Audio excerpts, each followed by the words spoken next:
TS4 Telugu channel కి స్వాగతం. నేను సంధ్య. ముందుగా ముఖ్యాంశాలు.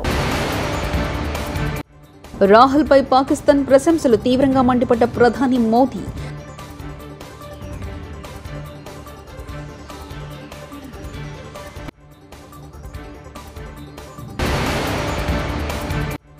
అమిత్ షా ఫేక్ వీడియో, హైదరాబాద్లో ఢిల్లీ పోలీసుల ఆరా.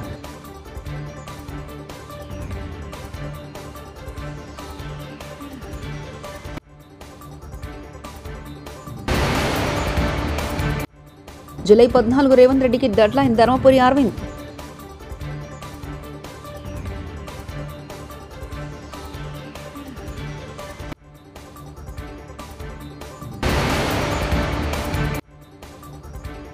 ఎన్నికల వేళ ఉద్యోగులకు జగన్ సర్కార్ దిమ్మతిరిగే షాక్.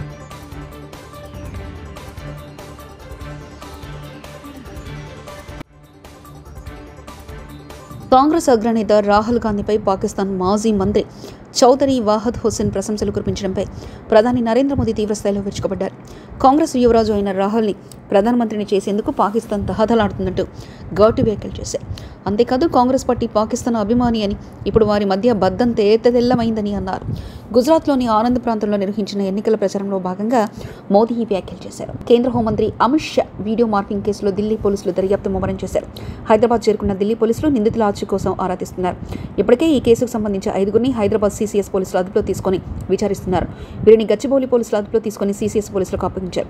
ప్రస్తుతం పోలీసుల అదుపులో మన్య సతీష్, ఆస్మా, తస్లిమా, గీతా, శివ ఉన్నారు. ఎన్నికల సమయంలో ఏపీ ప్రభుత్వం ఉద్యోగులకు కరెంట్ షాక్ ఇచ్చింది. ప్రభుత్వం కల్పించిన అకాడమిక్లో కరెంటు బిల్లులు ఎక్కువ రావడంతో అపార్ట్మెంట్లో ఉన్న వారి వద్ద నుంచి వసూలు చేయాలంటూ సర్కార్ ఆదేశాలు జారీ చేసింది. ఏపీ సెక్రటరియట్, అసెంబ్లీ విభాగాధిపతి కార్యాలయంలో పనిచేస్తున్న వారికి షేరింగ్పై ప్రభుత్వం అకామిడేషన్ ఇస్తున్న విషయం తెలిసిందే. వీరింటున్న ఫ్లాట్ల విద్యుత్ బిల్లు పరిమితికి మించి వస్తుండటంతో బిల్లులు చెల్లించాలని GAD అకామిడేషన్ విభాగాన్ని విద్యుత్ శాఖ కోరింది. సీఎం రేవంత్ పై నిజామాబాద్ భాజపా ఎంపీ అభ్యర్థి ధర్మపురి అరవింద్ కీలక వ్యాఖ్యలు చేశారు. జూలై 14 రేవంత్ రెడ్డికి డెడ్లైన్ అని హెచ్చరించారు. జగిత్యాల జిల్లా కోరుట్లలో, ఐలాపూర్, మల్లాపూర్లో ధర్మపురి అరవింద్ ఎన్నికల ప్రచారం నిర్వహించారు. ఈ సందర్భంగా ఆయన మాట్లాడుతూ 10 ఏళ్ల పాలనలో కేసీఆర్ కొన్ని అయినా హామీలు అమలు చేశారని, రేవంత్ 6 గ్యారెంటీలను పట్టించుకోవట్లేదని మండిపడ్డారు. SC, ST, BC రిజర్వేషన్ ముట్టేది లేదు. ఎవరు వచ్చాళ్ళకెళ్ళి తీసుకొని ముస్లింలకు ఇచ్చేది లేదు. ఇది భారతీయ జనతా పార్టీ నరేంద్ర మోడీ బతుకున్నంత కాలం ఇది ఎవ్వరు కూడా ఈ రిజర్వేషన్లను ముట్టుకోడు. నీ గ్యారంటీల సంగతి ఏందని అని అడుగుతావని అందరినీ మభ్యపెట్టనీకి, అందరినీ టాపిక్ డైవర్ట్ చేయనీకి కొత్త పూటకం పెట్టిండు. నువ్వు ముఖ్యమంత్రి గుడ్లు మోసుడైందా సభలో? ఆ ముఖ్యమంత్రి లెక్కున్నాడు ఆయన పక్కకి. సరే, ఈ ముఖ్యమంత్రి అంటే అందరినీ తిట్టుకుంటా భాష వ్యవహారం రేవంత్ది అందరికీ తెలుసు. ఈ పెద్ద మనిషికి ఏందని ఆయన కూడా గుడ్లు పోస్తున్నాడు. ఈ 75 సంవత్సరాల జీవన్ రెడ్డి కూడా గుడ్లు పోస్తాడా? పక్కకు చెప్పాలా రేవంత్ రెడ్డికి? ఏమైనా నువ్వు ముఖ్యమంత్రి అయినా మర్చిపోయినావా అని చెప్పాలనా? చెప్పుడు పోయి ఈయన కూడా గుడ్లు పోస్తున్నాడు. ఈ గుడ్డు మోస్తాడా పోయి పార్లమెంట్కి ఓట్లేస్తే? కాబట్టి అంతా చిల్లర చేస్తున్నారు. రాజకీయాలు అబద్ధాలు చెప్తున్నారు, ప్రజల్ని మోసం చేస్తున్నారు. ఆ కేసీఆర్ మోసం చేసి ఆ కేసీఆర్ అన్న 13 సంవత్సరాలు తెలంగాణ కోసం కొట్లాడిండు. ఇచ్చిన రోజులు రైతు బంధు ఇచ్చిండు, కరెంట్ ఇచ్చిండు, ఇంకోటి ఏంది మరి అదేంది పెన్షన్ 2000కు పెంచిండు. అది అన్నీ అయిపోయినాక వేరే మస్తు వాగ్దానాలు, ఇల్లు కట్టియాలి అంటే ఏమంటారు, అది కుండలు పెట్టి బిందెలు ఎత్తుకపోయిండు, అది వేరే విషయం. కానీ కుండలనే పెట్టిండు. కుండ లేదు, బిందె లేదు, గుడ్డు లేదు, కాకరకాయ లేదు. ముఖ్యమంత్రి రేవంత్ రెడ్డి సస్పెన్షన్ కోసం మహిళలు కించపరిచేలా మాట్లాడుతున్నారని బారాస ఎమ్మెల్యే సబితాహింద్రారెడ్డి ధ్వజమెత్తారు. కాంగ్రెస్ అభ్యర్థి లక్ష్మారెడ్డిపై 60,000 ఓట్ల తేడాతో గెలిచిన తనను త్రుటిలో తప్పించుకుని మహేశ్వరంలో గెలిచారని రేవంత్ అనడం సరికాదన్నారు. తనపై భాజపా మహిళా నాయకురాలు DK అరుణపై రేవంత్ వ్యాఖ్యల పట్ల మహిళా సమాజం ఆలోచించాలని సబితాహింద్రారెడ్డి సూచించారు. కోరుతా ఉన్నాను ప్రజలకి, ఇక్కడున్న ప్రజలకి నా మీద నమ్మకం, విశ్వాసానికి అదొకటి తార్కాణమని మరొకసారి మీకు మనవి చేస్తూ ఉన్నాను. అదే కాకుండా ఇంకొక మాట కూడా మీరు అన్నాను, నేను సబితమ్మ పొద్దున కారు గుర్తుకేమని, రాత్రి కమలం గుర్తుకేమని చెప్తుందని ఒక మాట మాట్లాడున్నారు. ఆడబిడ్డల గురించి మాట్లాడుతున్నప్పుడు దాని వెనకాల అర్థాలను కూడా ఆలోచించి మాట్లాడాల్సిన అవసరం ఉంది. మీరు ఒక ఆడబిడ్డను పట్టుకొని పొద్దున ఒక మాట, రాత్రి ఒక మాట మాట్లాడుతుందని అనొచ్చా? ఒక్కసారి ఆలోచించండి. ఇదే కాదు, తెలంగాణ రాష్ట్ర మహిళలందరూ గమనిస్తూ ఉన్నారు. మీరు ఏ విధంగా మాట్లాడుతున్నారు, మహిళలను ఏ విధంగా కించపరుస్తున్నారు. మొన్న DK అరుణ గారితో మాట్లాడుతూ పండబెట్టి తొక్కుకుంటా పోతాము అని ఒక మహిళ కూడా చూడకుండా ఆమె మీద కామెంట్ చేశారు. ఈరోజు నేను ఒక లేడీని కూడా చూడకుండా పొద్దున ఒక మాట రాత్రి ఒక మాట మాట్లాడుతాను మాట్లాడినారు. మీలాగా ఎదుటి పార్టీ వాళ్ళకి సహకరించే విధంగా నేను మాట్లాడాను. ఎందుకంటే కొండా విశ్వేశ్వరరెడ్డి చాలా మంచోడని మీరే మీ వేదిక మీద చెప్పారు. అంటే ఇండైరెక్ట్గా మీ పక్కనున్న మీ క్యాండిడేట్ మంచోడు కాదనే కదా. ఇది ప్రజలందరూ గమనిస్తూ ఉన్నారు. మీరే బీజేపీ పార్టీని గెలిపించడానికి ఈ రాష్ట్రంలో కంకణం కట్టుకున్నారనేది ప్రజలకు తెలుసు. ఈరోజు కాంగ్రెస్ పార్టీ కార్యకర్తలకు కూడా తెలుసు. అది గమనిస్తూ ఉన్నారు కింది స్థాయిలో ఏం జరుగుతుంది అనేది. ఏదైనా మాట్లాడుతున్నప్పుడు, ఎందుకంటే మాట్లాడుతున్నప్పుడు ఆడబిడ్డల గురించి మాట్లాడుతున్నప్పుడు కాస్త ఆలోచించి మాట్లాడమని ముఖ్యమంత్రి గారు కోరుతా ఉన్నాను. ఎందుకంటే ఏ మాట మాట్లాడుతున్నా కూడా ఏదో సెన్సేషనల్ కోసం దయచేసి మాట్లాడొద్దని మరొకసారి విజ్ఞప్తి చేస్తూ, ఫోన్ ట్యాపింగ్ కేసులో తాను, హరీష్ రావు, రేవంత్ బాధితులమని కరీంనగర్ ఎంపీ బండి సంజయ్ ఆరోపించారు. హైదరాబాద్లోని భాజపా కార్యాలయంలో నిర్వహించిన మీడియా సమావేశంలో ఆయన మాట్లాడారు. 317 జీవో టీఎస్పీఎస్సీ సమయంలో తనను అరెస్ట్ చేయడానికి కారణం ఫోన్ ట్యాపింగ్ అని తెలిపారు. కాంగ్రెస్ ప్రభుత్వానికి చిత్తశుద్ధి ఉంటే ఈ కేసును సీబీఐకి ఇవ్వాలని డిమాండ్ చేశారు.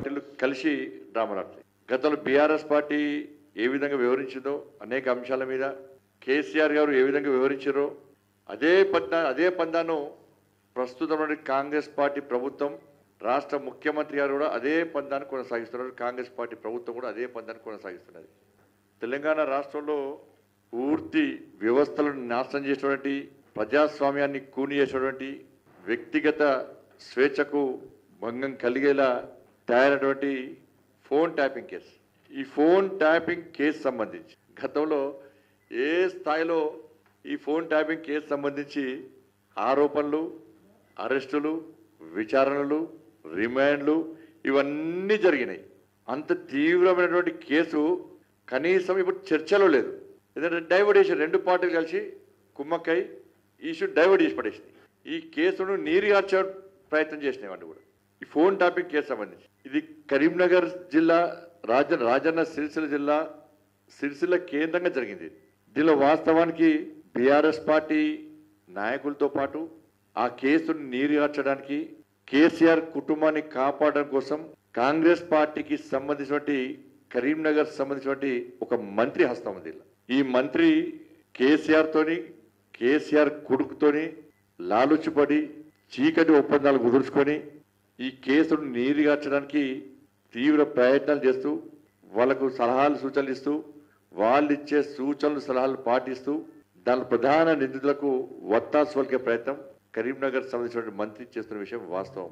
కాబట్టి దీనిలో ప్రధాన నిందితుడిగా ఆరోపణలు ఎదుర్కొన్నటువంటి రాధాకిషోర్ గారి స్టేట్మెంట్, మేము కేసీఆర్ యొక్క ఆదేశాల మేరకు ఈ ఫోన్ ట్యాపింగ్ చేస్తాం, వాళ్ళు ఏ వ్యక్తుల పేరు చెప్తే ఆ వ్యక్తులు, ఏ లీడర్ల పేరు చెప్తే ఆ లీడర్లను మేము ఆ ఫోన్ ట్యాపింగ్ చేస్తామని చెప్పి పోలీస్ స్టేట్మెంట్లో, పోలీస్ విచారణలో రాధాకిషోర్ గారు ఒప్పుకున్నటువంటి స్టేట్మెంట్.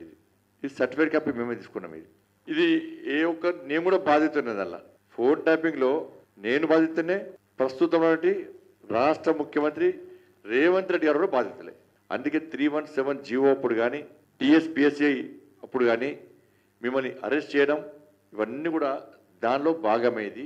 మేమిద్దరం కాదు, హరీష్ రావు కూడా బాధితుడు. ఇలా కేసీఆర్ అల్లుడు హరీష్ రావు కూడా బాధితుడే. ఎందుకంటే పాపం సంవత్సరం పాటు పాపం మంత్రి పదవి ఇవ్వలే హరీష్ రావు గారికి. ఎందుకంటే హరీష్ రావు గారు ఫోన్ ట్యాపింగ్ జరుగుతూనే సంవత్సరం పాటు మంత్రి పదవి ఇవ్వాలి. ఆయన కూడా బాధితుడు పాపం. అసెంబ్లీ ఎన్నికల సందర్భంగా బీఆర్ఎస్ పార్టీ ప్రభుత్వం పోతుంది కాబట్టి, కాంగ్రెస్ పార్టీ ప్రభుత్వం వచ్చే అవకాశాలు ఉన్నాయి కాబట్టి మనం కూడా కాంగ్రెస్ పార్టీ నాయకులతో సన్నిహిత సంబంధాలు ఉంచుకోవాలి.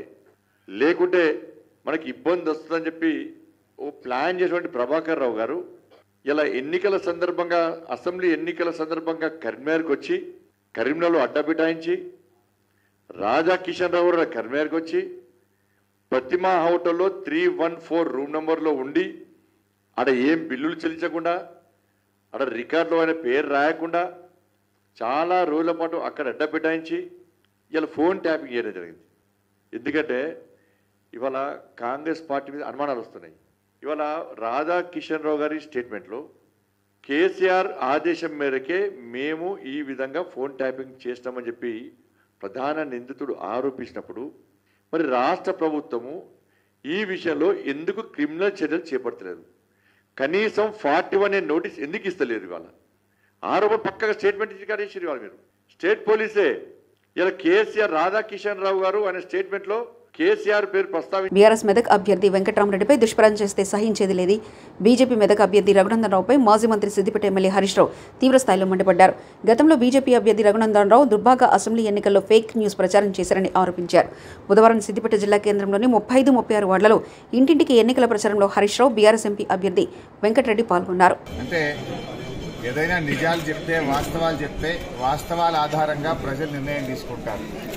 కానీ అభూత కల్పనలను, అబద్దాలను, గోబల్స్ను ప్రచారం చేసి మరి బీజేపీ అభ్యర్థికి గెలుపు అలవాటు. గతంలో దుబ్బాక ఉప ఎన్నికల సందర్భంలో కూడా ఇక కొద్ది గంటల్లో పోలింగ్ ప్రారంభమవుతుందంటే కాంగ్రెస్ పార్టీ అభ్యర్థి బీఆర్ఎస్లో చేరినట్టు ఒక ఫేక్ వీడియో తయారు చేసి దాన్ని దుబ్బాక ప్రాంతంలో సోషల్ మీడియాలో విడుదల చేసి రాజకీయంగా లబ్ధి పొందే ప్రయత్నం చేశారు. అంటే ఏదైనా ఫెయిర్ పాలిటిక్స్ లేవు. ఆయన గతంలో కూడా పాపం కాంగ్రెస్ పార్టీ అభ్యర్థి ఆయన బీఆర్ఎస్లో చేరిపోయినట్టు, ఆయన చేతులు ఎత్తేసినట్టు, ఆయన పోటీ నుంచి తప్పుకున్నట్టు ఒక ఫేక్ సోషల్ మీడియాను ఇక 2 గంటలైతే ఎలక్షన్ స్టార్ట్ అయిందంటే ఆ ఫేక్ మీడియాను ప్రజల్లో వదిలారు. అది చూస్తే ఎట్లుంటుందంటే నిజంగానే టీవీలో వచ్చినట్టు, ఒక టీవీలో ప్రసారమైనట్టు ఒక తప్పుడు వార్తా కథనాన్ని తయారు చేసి ప్రజల్లోకి వదిలారు. దాంతో ప్రజలు కొద్దిగా కన్ఫ్యూజ్ అయిపోయి నిజమేమో అనుకొని కొన్ని ఓట్లలో తేడా వచ్చినటువంటి పరిస్థితి మనం చూసాం. ఇప్పుడు కూడా వెంకట్రామరెడ్డి గారి మీద ఒక సోషల్ మీడియాలో ఒక దొంగ వీడియోను తయారు చేసి ఆయన పట్ల దుష్ప్రచారం చేస్తూ, ఆయన ఒక వైట్ పేపర్ లాంటి వ్యక్తి.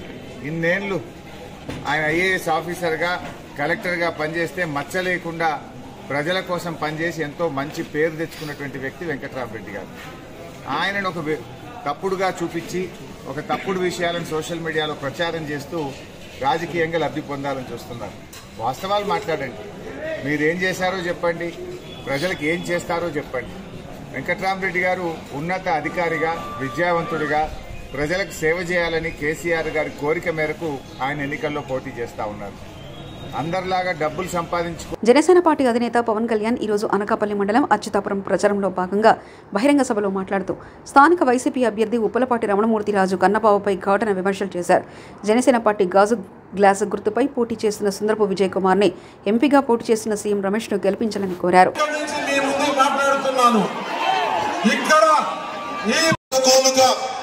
మన కబ్జాలు పెట్టేస్తున్నారు స్థలాలు ఇవన్నీ. రేపు పొద్దున land titling act, Jagan land grabbing act వచ్చిన తర్వాత మీరు గొడవ పెట్టడానికి కూడా లేదు, కోర్టుకి వెళ్ళడానికి లేదు. వెళ్తే హైకోర్టుకి వెళ్ళాలి. నాకే హైకోర్టుకి వెళ్ళడానికి నేను ఆలోచిస్తాను. ఒక పార్టీ నడుపుతున్న వాడిని, ఇన్ని లక్షల మంది రోడ్ల మీదకి వస్తే లక్షల మంది జనం ఉన్నవాడిని నేనే ఆలోచిస్తాను హైకోర్టుకి వెళ్ళాలంటే. సగటు మనిషి మీ ఆస్తుల్ని కన్నబాబు రాజు గారు లాంటి వాళ్ళు దోచేస్తే రేపు భవిష్యత్తులో కోర్టులకు వెళ్ళడానికి కూడా లేదు. మహా వెళ్తే ఆఫీసులు వెళ్ళాలంటే రెవెన్యూ ఆఫీసులకి వెళ్తే మళ్ళీ ఉన్నది వైసీపీ మనిషి ఉంటాడు. మళ్ళీ వాళ్ళు ఏం చేస్తారు, మళ్ళీ వాళ్ళే పెట్టేసుకుంటారు. రేపు పొద్దున మీకు అప్పు చేయాలి, మాకు ఆస్తి పేపర్లు తాకట్టు పెట్టాలి, ఫైనాన్షియల్ దగ్గరికి వెళ్ళాలి. ఆస్తి తాకట్టు పెట్టాలి అంటే కూర్చోబెట్టి ఎవరు మాట్లాడరు. దాని మీద జెరాక్స్ ఇస్తే ఎవరు తీసుకుంటాడు? ఒరిజినల్స్ ఇవ్వాలి. ఈ ఏపీ గవర్నమెంట్ ఒరిజినల్స్ ఇవ్వదండి. ఇప్పుడు ఇంకొకసారి ఎన్నుకుంటే వైసీపీ కన్నబాబురాజు గారికి మీరు ఓటు వేసినా, జగన్ కి ఓటేసినా మీ ఆస్తులన్నీ, మీ ఇళ్లన్నీ గాల్లో దీపం పెట్టినట్టే. చాలా చాలా జాగ్రత్త. వైసీపీ మద్దతుదారులు కూడా చెప్తా ఉన్నా. వైసీపీ ఎమ్మెల్యే పాపం వాలంటీర్ని కొట్టాడు, సొంత పార్టీ మనుషులే కొట్టాడు. రేపొద్దున మీ ఆస్తులను దోచాడు ఎంత పదేళ్ళకి. మేము రేపొద్దున మేము అండగా ఉండాల్సి వస్తుంది. అలాంటి పరిస్థితులు లేకుండా మేము మంచిగా చెప్తున్నాం, మర్యాదగా చెప్తా ఉన్నా. Land titling act is not land titling act, it is Jagan's land grabbing act. మీ ఆస్తుల్ని దోచేయడానికి చట్టం తీసుకొస్తున్నాడు. మాట్లాడితే కేంద్ర రాహుల్పై పాకిస్తాన్ ప్రశంసలు తీవ్రంగా మండిపడ్డ ప్రధాని మోదీ.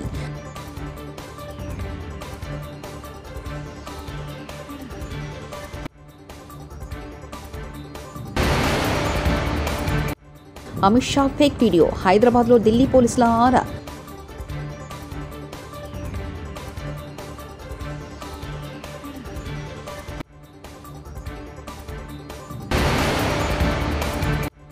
జూలై 14 రేవంత్ రెడ్డికి డెడ్లైన్ ధర్మపురి అరవింద్.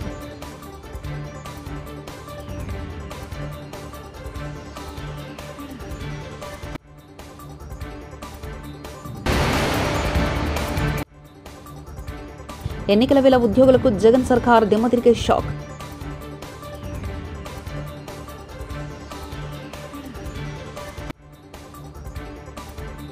ఇవి బులెటిన్ విశేషాలు. చూస్తూ ఉండండి TS4 తెలుగు ఛానల్.